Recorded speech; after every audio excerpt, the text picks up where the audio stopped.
انسان کی عبادت کی برکت دنیا اور آخرت میں اس کی اولاد کو ملتی ہے، کیونکہ وہ ان کے بارے میں شفاعت کرتا ہے.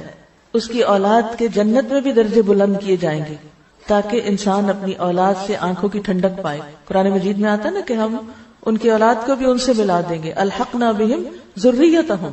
کیونکہ انسان اس وقت خوش ہوتا ہے جب اس کے بچے، اس کی اولاد اس کے ساتھ ہو کسی بھی خوشی کے مقام پر. لیکن یہاں جو اصول ہے وہ یہ ہے کہ والدین کی نیکی کا اولاد کو لازمی فائدہ ملتا ہے. پیرنٹنگ کا ایک بہت بڑا اصول، بچوں کو نیک دیکھنا چاہتے ہیں خود نیک بن جائیں. بچے آپ کے طریقے پہ چلیں گے اور آپ کی نیکی کے اثرات ان تک پہنچیں گے.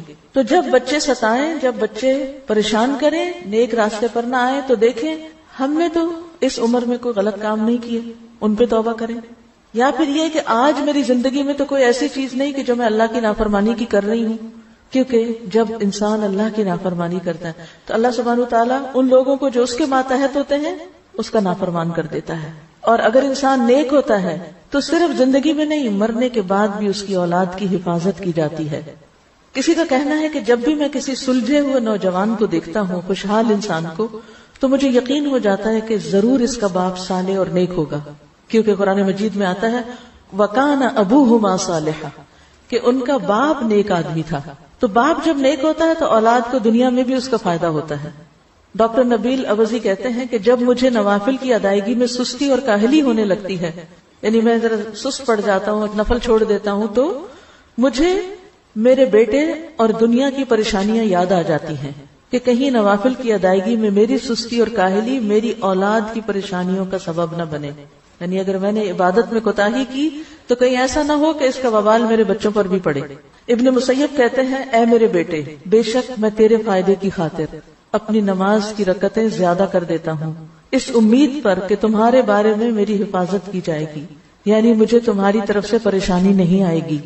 پھر اس آیت کی تلاوت کرتے وَكَانَ أَبُوهُمَا صَالِحًا، کہ ان کا باپ نیک تھا. میں اپنی عبادت اس لیے زیادہ کرتا ہوں تاکہ اللہ میری عبادت کو قبول کر کے کل تجھے بھی نیک بنائے. عبداللہ بن مسعود رضی اللہ عنہ جب رات میں نوافل ادا کرتے تو اپنے چھوٹے بچے کو سویا ہوا دیکھ کر کہتے من اجلک یا بنیا، اے میرے بیٹے یہ تیرے مستقبل کے لیے ہے. اور روتے ہوئے اللہ تعالیٰ کے اس قول وَكَانَ أَبُوهُمَا صَالِحًا کی تلاوت کیا کرتے تھے. یعنی یہ چیز ان کو موٹیویٹ کرتی تھی کہ اپنے بچوں کی خاطر میں خود نیک بن جاؤں.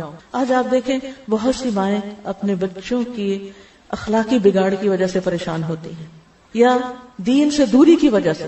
اخلاقی طور پہ بہت اچھے ہیں لیکن دین سے دور ہیں، نمازوں کی پابندی نہیں ہے، اور کچھ گڑبڑ کرتے ہیں کمائی میں یا کسی اور چیز میں. تو ایسے میں کیا کریں؟ صدقہ کریں اس نیت کے ساتھ کہ اللہ اس کے بدلے مجھے اور ان کو تزکیہ عطا کر دے.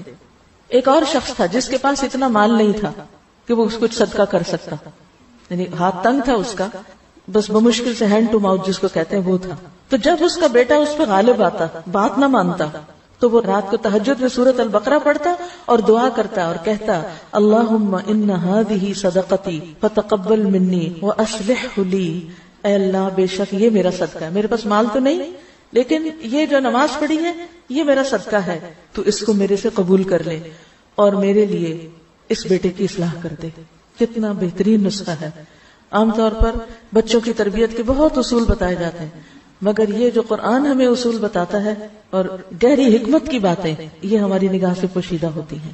تو جب بچوں کی طرف سے پریشان ہو تو صدقہ کر کے ساتھ دعا کریں، اس نیت کے ساتھ صدقہ کریں اور دوسرے بچوں کے ساتھ خیر و بھلائی کے کام کریں، انشاءاللہ آپ کی اولاد کو بھی اللہ سدھار دے گا. اسی طرح ایک شخص تھا کہ جب اس کا کوئی بیٹا اخلاقی طور پر بگڑ جاتا، یعنی کوئی غلط کام کرتا، تو وہ شخص صدقہ کرتا، لوگوں کو کھانا کھلاتا اور کہتا خذ من اموالہم صدقۃ تطہرہم وتزکیہم بہا، کہ ان کے مالوں میں سے صدقہ لیجئے، اس کے ساتھ آپ انہیں پاک کریں اور انہیں صاف کریں. تو گویا صدقہ جو ہے وہ انسان کے گناہوں کا کفارہ بنتا ہے. اللہ کے راستے میں دینا، بخل سے نکلنا انسان کو خود بھی فائدہ دیتا ہے اور اولاد کی بھی بھلائی کا ذریعہ بنتا ہے.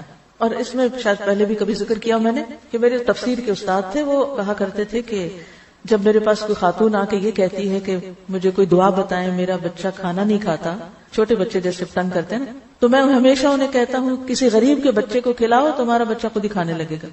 تمہارا بچہ نہیں پڑھ رہا، کسی اور کے بچے کو پڑھاؤ. یعنی جہاں دیکھو کہ کمی ہے جس راستے میں، وہ دوسروں کے ساتھ بھلائی شروع کر دو. جب تم دوسروں کے ساتھ خیر اور بھلائی کرو گے، کسی اور کے لیے سوچو گے. اور دور جانے کی ضرورت نہیں، اپنے ہی گھر میں بچے ہوتے ہیں، اپنے نہیں تو اپنے بہن بھائیوں کے، دیورانی جٹھانی کے، اور بچے تو سب معصوم ہوتے ہیں نا. تو دوسرے بچوں سے پیار کرو، دوسرے بچوں کا خیال کرو، انہیں کچھ کھلاؤ پلاؤ، تو دیکھو کہ کس طرح تمہاری اولاد میں اس کی خیر و بھلائی لوٹتی ہے. تو وہ صدقہ کر کے کہتے، اے اللہ یہ صدقہ میرے بیٹے کے اخلاقی تزکیے کے لیے ہے. یعنی میں نے یہ صدقہ کیوں کیا ہے؟ کس مشکل کی آسانی کے لیے؟ اپنے بچے کے تزکیے کے لیے کہ اس کو تو نیک بنا دے.